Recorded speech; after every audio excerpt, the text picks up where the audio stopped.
Can you believe it's been 15 years since this film came out? Based on a popular manga, what happens when the bassist of a band goes up against his new girlfriend's ex lovers? Easy, you got this film right here that has some pretty cool video game vibes in it. Here's my review of Scott Pilgrim versus the World. Big D's Entertainment Rankings and Reviews.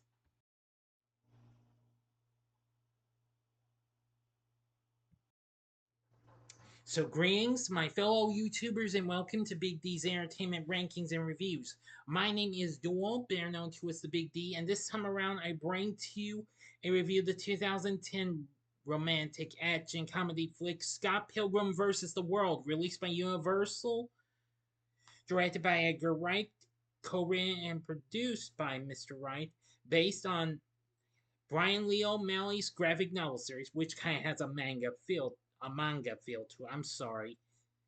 It features an all-star cast starring Michael Cera as the titular character, who happens to be a slacker musician who is trying to win a competition to get a record deal while also battling the seven evil exes of his new girlfriend, Ramona Flowers, played by Mary Elizabeth Winstead.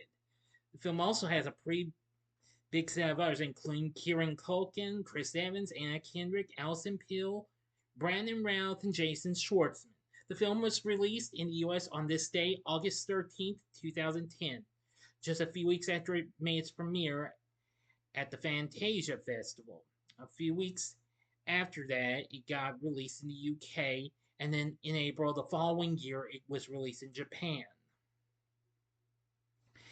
Okay, let's get into the story. In Toronto, Scott Pilgrim, a 23-year-old bass player for unsuccessful indie garage band Sex Bob-omb, yeah, like Bob-omb from the Mario series, dates Knives Chow, a 17-year-old high school student, to the disapproval of his friends in the band, his roommate Wallace Wells, and his younger sister Stacy.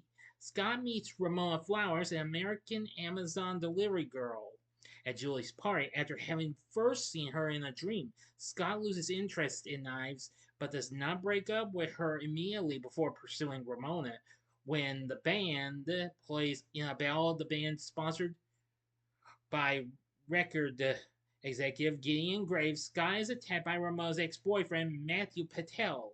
Scott defeats Patel, all the while the band's competition is eviscerated, and Scott learns he must defeat her remaining six evil exes in order to date Ramona.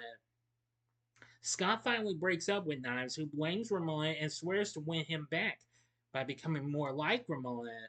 Scott soon faces off with Lucas Lee, Ramona's second ex, who is a famous actor and skateboard junkie.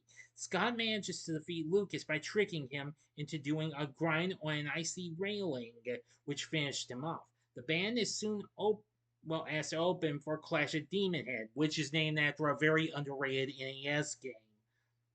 Whereupon Scott encounters Ramona's third ex, the superpowered vegan bassist Todd Ingram, who happens to be dating Scott's ex, Envy Adams, the lead singer. Scott manages to deceive Todd into drinking half and half, during which Todd is confronted by the vegan police and stripped of his powers.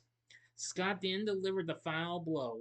Next is bisexual ninja Roxy Richter, and with the help of Ramona, Scott manages to beat her. Scott's growing frustration soon boils over, and after an outburst regarding Ramona's dating history, she breaks up with him while leaving him a list of her exes. At the next battle of the band, Sex Bob-omb defeats Ramona's fifth and sixth evil exes, Techno twins Kyle and Ken Kayanagi, earning Scott an extra life. Despite this, Ramona appears to get back with her seventh and final evil ex, Gideon. Sex Bob-omb accepts Gideon's record deal, except for Scott, who quits the band in protest, during which young Neil is promoted from roadie to bassist. Gideon invites Scott to his venue, the Chaos Theater, where Sex Bob-omb is playing. Resolving to win Ramona back, Scott challenges Gideon for a fight for her affection, earning the Power of Love sword. Now for the ending. As always, you know the procedure. You have 5 seconds to stop this video at once. Go to the description box below. Fast forward to the time below. If you've seen this movie already, please continue once the 5 seconds are over with.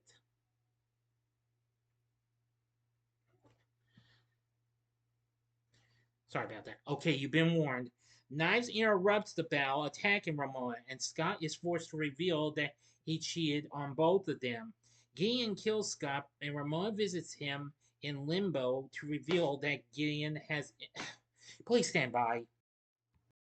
Sorry about that. No, where was I?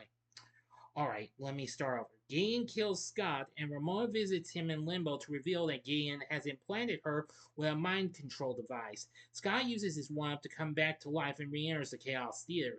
He makes peace with his friends and challenges Gideon, this time for himself, gaining the power of self-respect sword. After apologizing to Ramona and Knives for cheating on them and accepting his own faults, Scott joins forces with Knives, and they defeat Gideon. Now free from Gideon's control, Ramon prepares to leave. After the fight, Scott is confronted by his darker version, Nega Scott, in which they hit it off. Knives accepts that her relationship with Scott is over, and at her encouragement, he leaves with Ramon to try again. End of story. So what did I think of Scott Pilgrim versus the World? Well, I've got to say, this film's a pretty underrated film and what have you. But I do think the film's pretty cool. Although I've only seen it 3 times, I am going to say it's still pretty cool. I do like how it has a cool vibe to it with video games and what have you. Upon its release, the film unfortunately bombed at the box office, failing to only make $51 million worldwide on its $60 to $85 million budget. Despite this, it did, however, get good reviews from the critics, knowing its visual style and humor, and has garnered a cult following, and has made several top 10 lists and received over 70 awards and nominations, and what have you. In 2023, there was another adaptation, the animated television series Scott Pilgrim Takes Off, which I haven't seen. It saw the entire film cast reprise their roles, along with Edgar Wright and co-writer Michael Bacall and producers Nira Park and Mark Platt returning as executive producers.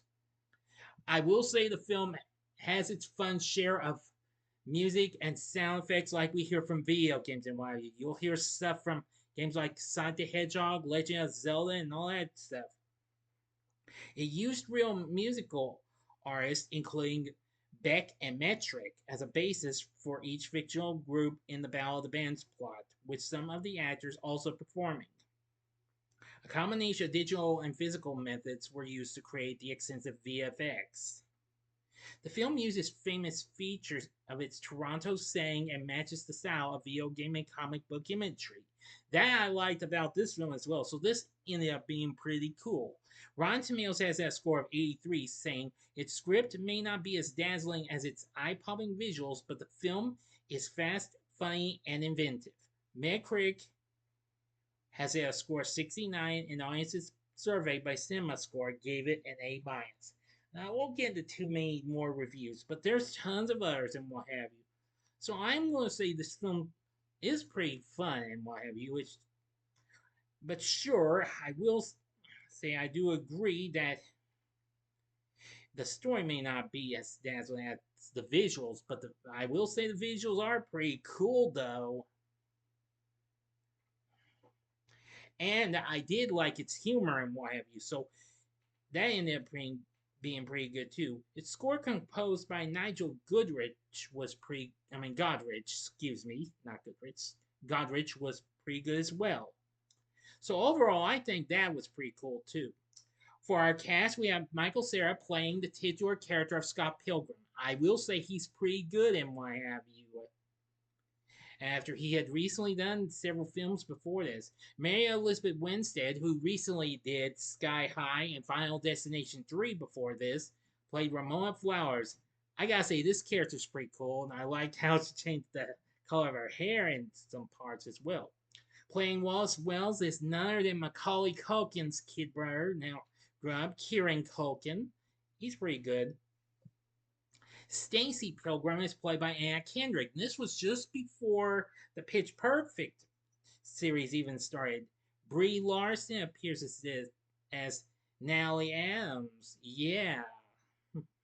Alison Pill played Kim Pine. I'll say she's pretty good. Aubrey Plaza. Yeah.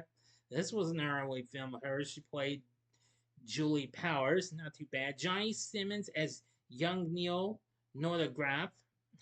Pretty good. Mark Webber as Stephen Stills. He's good. And Ellen Wong as Knives Chow. I will say those are all pretty good. Now for the League of Evil Exes, however, as Matthew, we have Satya Bahaba. I'm sorry if I mispronounced that. Chris Evans, just a year before he portrayed the first Avenger, Captain America, played Lucas Lee. I thought he was pretty cool. Todd Ingram is played by Brandon Routh after recently playing Superman, Superman Returns, and even before he was Ray Palmer, the Atom in the Arrowverse. Mae Whitman played Roxy Richter. Very good. Let's see. And Kaya and Shoya Sato played the Yanagi twins. And playing Dean Graves is Jason Schwartzman, who I've known him from some films. So you've got to admit the cast is pretty good in what have you. While the story is fine in what have you, I do like the visual effects, the music, the cast, and a few other things. I say Scott Pilgrim vs. the World is really a cool film. So would I recommend the film? I'd say sure, go ahead. I think you'll like it if you give it a shot. Definitely. So what did you think of Scott Pilgrim vs. the World? Let me know in the comment section below. If you like this video, click the like button, subscribe, be a part of the Big D Nation, and you know the rest. I'm still trying to get to 1,000. I'm still 13 subscribers shy, but I'm still hoping for the best. I'll still make it. Anyway, now if you saw my recent short I posted a while ago, I have canceled Stray Out Compton since I can't find it anywhere, so it'll be on. So it's kind of canceled, but on hold until further notice. So next time will be the spoiler-free review of The Monkey. So if you like this, check out my reviews for these other cool films that have a video game feel to them. In the upper left-hand corner is my review of Free Guy from 2021. The upper right-hand corner is my review of another video game film, which was Sonic the Hedgehog 3 from last year in 2024. And the bottom left-hand corner is my review of the Super Mario Brothers movie from 2023. All three of those are spoiler-free reviews. And the bottom right-hand corner is the button you can click to subscribe. If you like rankings and reviews on movies, TV, music, video games, etc., then I'm your guy.